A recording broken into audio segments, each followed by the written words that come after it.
তালয় সাহেব, আমার প্রতি মাসে ইনকাম হয় 1 কোটি টাকা। আজকে অফিসে যেতে হবে না, ভাইয়া ভাবি আসবে তো। তোর ভাইয়া ভাবি আসবে, আমি কি করবো? তুমি এমন করছো কেন? এই প্রথম আমার ভাইয়া ভাবি বাসায় আসবে। তুমি একটু বসকে বুঝিয়ে বলো না। ভাইয়া ভাবি ভালো আছো তোমরা? কেমন আছো বোন? এই যে দেখ, তোর জন্য কি কি নিয়ে এসেছি। মেয়েরা কারা? আমার ভাইয়া আর ভাবি। আসসালামু আলাইকুম তালয় সাহেব। হাতে ফুচকি একটা মাছ, বড়চা মিষ্টি, গ্রামের চাষা পশুগুলো বউয়ের ভাই ভাবি। কোন বাড়িতে তুমি এসেছো সেটা তো মাথায় রাখা উচিত ছিল। একটা এলিট শ্রেণীর লোকের বাসায় কেউ এই সব উপহার নিয়ে আসে? তুই কি বলছিলি? তোর বাবার অর্থ সম্পদের অভাব নাই। 10 গ্রামের ভিতরে একজন ব্যক্তি, সে হলো কোটিপতি। আর তুই আজ কি দেখলি আমারে? হ্যাঁ, গরিব কামলা ছোট লোক। আচ্ছা, তুমি আমার ভাইয়ার বিষয়ে কতটুকু জানো? কতটুকু না জানবো? তোকে সামনে দেখছি, একজন গরিব ছোট লোক আমার কোনো আত্মীয় হতে পারে না। ঠিকই কইস, গ্রামের মানুষ তো কামলায় তৈরি। যদি একটা বেরিয়ে সময় দিতেন, একটু বাইরের বাইরে আইতেন, আমি এটা কথা বলতাম।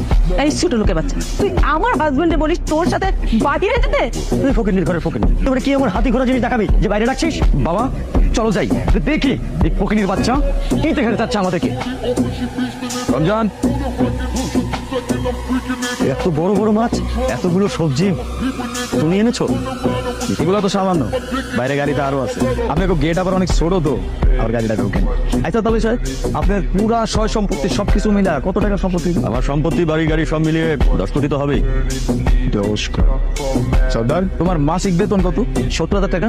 70,000 টাকা। তাহলে সাহেব, আমার প্রতি মাসে ইনকাম হয় 1 কোটি টাকা। এই যে এত বড় বাড়ি, সয় সম্পত্তির এত দাম্ভিকতা দিতেছেন না। আপনার যে বাড়ি আছে, এই বাড়ি 3টা জোড়া লাগাইলে আমার একটা পুকুরের সমান। এই যে আমার এমনি সাধারণ ভাবে দেখতেছেন যে এত কথা কইছেন, আমি আমার বাপ দাদারে এমনি চলতে দেখছি, আমি নিজেও এমনি আমি এমনি চলতে ভালোবাসি। আর এই যে সর্দার, ওই যে গাড়িটা দেখতেছেন, এই গাড়িটা আমার, তোমার উপর দেওয়ার দেখেছিলাম।